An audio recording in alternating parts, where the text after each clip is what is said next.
Hello, everyone. Welcome back. Thank you so much for joining me. Today, we are in the community of Stone Creek Estates in Richmond, Texas. This home that we are viewing is built by ASHTON Woods and is called the Ashland.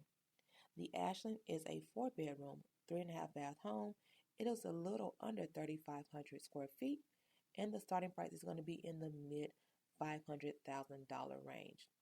Now, if you are interested in what schools this home is going to be zoned to, they are going to be Carter Elementary School, Polly Ryan Middle School, and that is for sixth grade students only, Reading Junior High School, 7th and 8th graders, and George Ranch High School, 9th through 12th graders.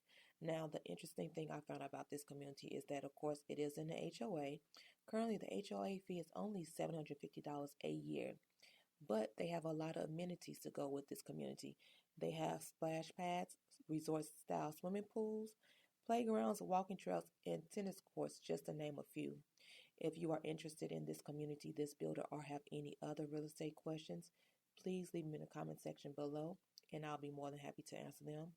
And do me a big favor, hit that like, subscribe, and that bell to be notified of weekly tours. Enjoy the rest of the tour.